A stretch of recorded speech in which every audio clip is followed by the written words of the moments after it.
Alô, bom dia, Shabbat Shalom, você está no canal Professor Belém neste sábado, dia 15 de maio de 2021, dia de pesquisa, dia de fazer pesquisa.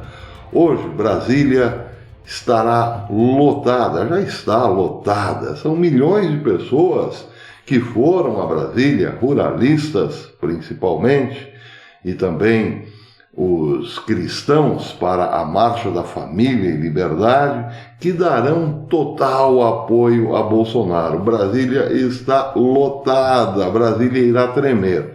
Razão mais do que suficiente para os verdadeiros institutos de pesquisa mostrarem a realidade, o que realmente acontece no Brasil. O povo está todo com Bolsonaro. Bem, a Folha de São Paulo essa semana trouxe uma pesquisa, Datafolha, absolutamente mentirosa. E eu dizia, isso tudo é de caso pensado. Eles não têm mais pudor em mentir, mas não para nos enganar, porque nós conhecemos bem o que está acontecendo no Brasil. Eles estão fazendo uma pesquisa para que os globalistas, os comunistas lá de fora, digam amanhã depois, numa eventual fraude eleitoral, que Lula sempre esteve na frente de Bolsonaro. A pesquisa do Datafolha mostrava Lula com 18% à frente do nosso presidente. Pois é, para que amanhã ou depois digam lá fora, tá vendo? Deu o que tinha que dar. Isso se não tivermos o voto impresso e auditável. O ministro Barroso continua firme na convicção de que é melhor assim, não ter voto impresso nem auditável, porque de outra forma poderia o Brasil entrar numa espécie de caos, na politização do voto e assim por diante. Pois é. Bem, eu destaco hoje uma fala de FHC, uma entrevista dada ao Valor Econômico ontem, no dia de ontem, por ocasião do lançamento de um livro de memórias do velho comunista. Eu trouxe dois recortes dessa entrevista que merecem um pouco de atenção. No primeiro recorte, Fernando Henrique diz que o PSDB perdeu a capacidade de atração e condição de ser fator real de poder. Isso é verdade e há muito tempo. Até aí podemos dizer, o velho comunista ainda é um tanto quanto lúcido. Mas observem a segunda frase. Isso não quer dizer que não há o que fazer politicamente no Brasil. Se deixar as coisas soltas, vai dar Bolsonaro de novo. O que Fernando Henrique Cardoso quis dizer com se deixar a coisa solta? Mas não está muito bem amarrada? Por exemplo, o STF já limpou a ficha de Lula, soltou Lula e limpou a sua ficha. Só falta agora pedir ao Bergoglio que canonize ainda em vida o 9 Dedos.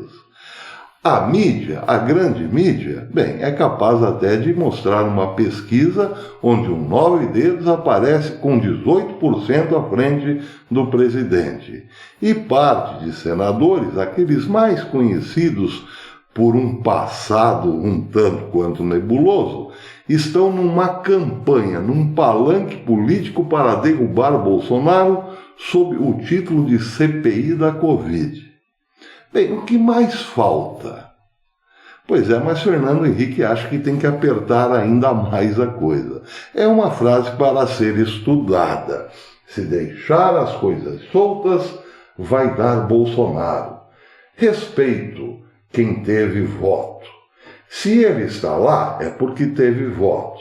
Terceira via depende de alguém que incorpore e fale com o povo.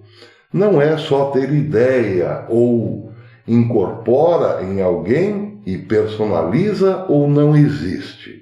Ele está se referindo aí à falta de um representante do PSDB para materializar, por assim dizer, uma figura capaz de combater, ou melhor, disputar com Bolsonaro. Portanto, parece que se torna cada vez mais preocupante essa fala de se deixar a coisa solta. Mas espera um pouquinho que tudo isso vai desembocar em algo bastante surpreendente. Ou não? Ele segue dizendo: quem vai ser candidato no Brasil tem que falar com o povo. Escrever conta menos do que falar. Bolsonaro simboliza algo para a classe média baixa porque transformou Lula no que ele não é, um comunista. Uma ameaça para a democracia. Bem, aqui faltou lucidez ao velho comunista. Bolsonaro não simboliza a classe média baixa por ter demonizado Lula, mas por coisas muito mais objetivas, como, por exemplo, garantir uma renda extra num momento terrível para o mundo durante a pandemia. Aliás, muito maior do que Bolsa Família, o Bolsonaro criou o maior programa de assistência social do mundo durante a pandemia. Mas também por outras coisas, como, por exemplo, levar estradas em lugares remotos, sempre esquecidos por PSDB e PT, por exemplo. Por levar água ao Nordeste, por exemplo. Por levar luz a comunidades também esquecidas por décadas, por levar pontes que ligam dois estados lá no norte, esquecida por décadas, e por aí vai, por combater fortemente a corrupção, ou melhor, não permitir a corrupção, e também por combater o narcotráfico, que é um inferno na vida das pessoas de baixa renda, etc, etc, etc. Demonizar Lula não é um trabalho, não é uma tarefa. É algo que simplesmente se dá ao natural, porque parece o velho comunista Fernando Henrique Cardoso esqueceu que Lula é um condenado na justiça por ter criado o maior esquema de corrupção do mundo. Ninguém precisa se esforçar muito para demonizar Lula. Não é por isso que Bolsonaro se tornou um mito para não só a classe média baixa, para todos nós, pessoas de boa vontade. Bem, o segundo recorte que eu dou destaque aqui diz o seguinte, ou melhor, diz o velho comunista: o PT é um partido importante que se organizou. Não tenho medo do PT. Não sei se representa o futuro do Brasil, mas Bolsonaro representa um futuro que não tem o meu entusiasmo. É mesmo? Se não houver uma terceira via significativa, vou de Lula. Quem não tem cão, caça com gato. Pois é. Fechou com chave de ouro a entrevista. Parece uma ironia. Parece que Fernando Henrique Cardoso está dizendo o seguinte: Lula de fato é um gato. Mas na verdade ele quer dizer outra coisa. Ele quer dizer que, não tendo nós um gato, vamos com o gato deles. É isso. Muito bem. Gato, vocês entenderam o que significa, né? Não é um rapaz bonito como eu, não quero dizer isso, quero dizer outra coisa. Uma matéria bastante interessante saiu aqui no Diário do Poder. O Brasil é o único país que mantém votação com urnas eletrônicas sem voto impresso e auditável. Todos os outros países que usam a urna eletrônica usam com o voto impresso, a chamada urna de segunda geração, e impresso e auditável, as chamadas urnas de terceira geração. O Brasil ainda está com a urna de primeira geração, que gera muita suspeita no quesito segurança e que não tem o voto impresso e auditável. Mas Barroso é contra. Pois é, eu, como disse antes, é o último bastião em que se apoia a esquerda para corroborar as pesquisas do Datafolha. Outra matéria também que chama a atenção hoje é o pedido que a Polícia Federal fez para a investigação, fez ao STF para poder investigar Toffoli. E o STF, na pessoa de Fachin, sempre ele, né, disse não pode investigar.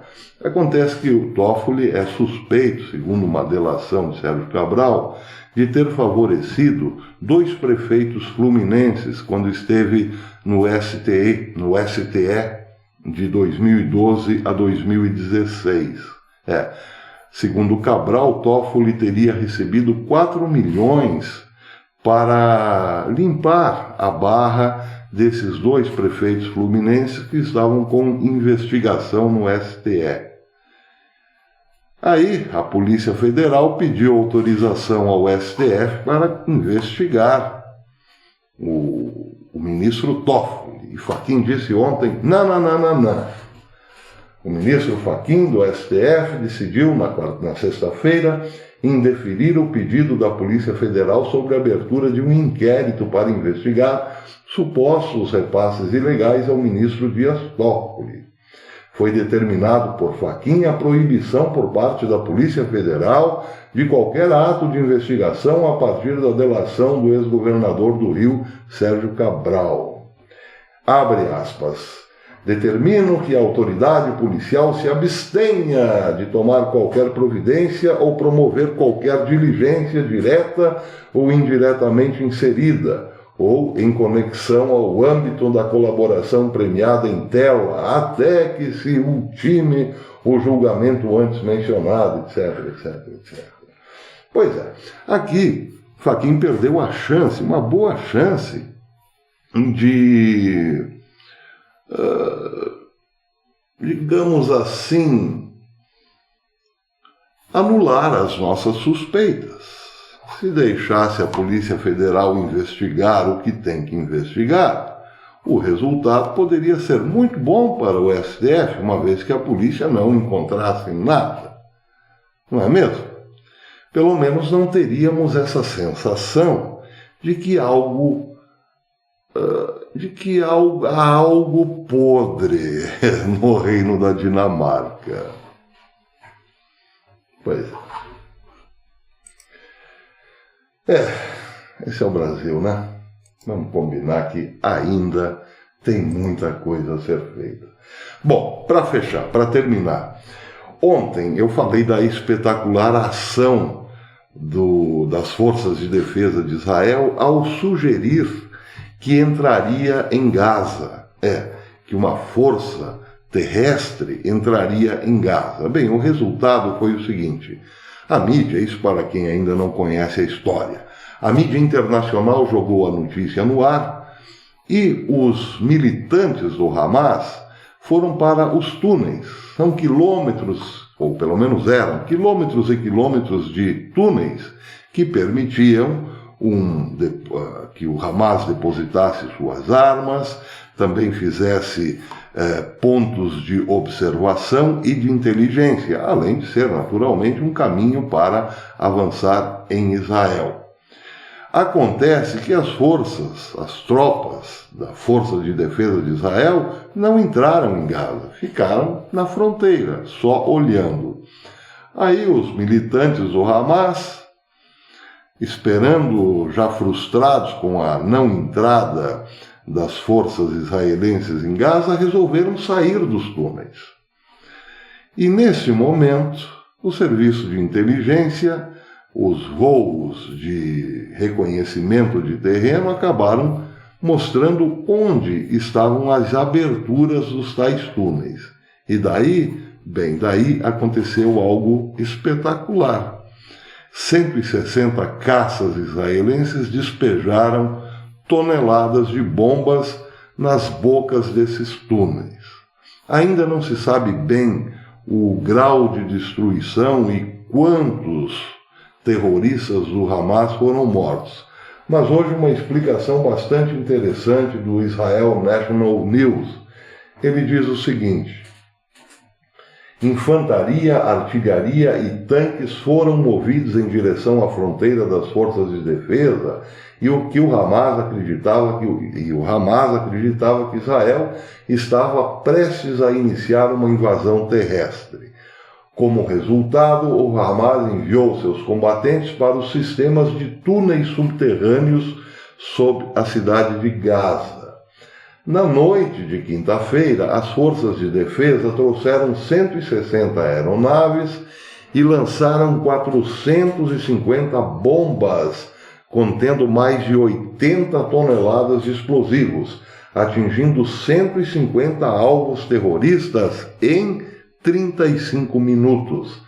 A cidade subterrânea do Hamas foi atingida com enorme força e as forças de defesa destruíram o sistema de túneis do terror, os chamados metrôs do Hamas, nas cabeças dos terroristas escondidos nos túneis. Durante o ataque, muitos quilômetros de túneis de terror foram destruídos. No momento, nem Israel nem o Hamas sabem ao certo a extensão exata dos danos, mas, de acordo com as estimativas, um grande número de terroristas foram enterrados nas areias de Gaza. Pois é. Claro que muita gente acusará Bolsonaro por isso, evidentemente. Quem sabe esse tema acabe até parando na CPI do circo, não é mesmo? Muito bem, chega de papo. Hoje é dia de ir à rua lá em Brasília e gritar medo! Aliás, seria bom que também nessas manifestações houvessem cartazes em inglês, de apoio a Bolsonaro em inglês. Porque uma hora teremos que confrontar as mentiras internacionais com as verdades nacionais. Até depois.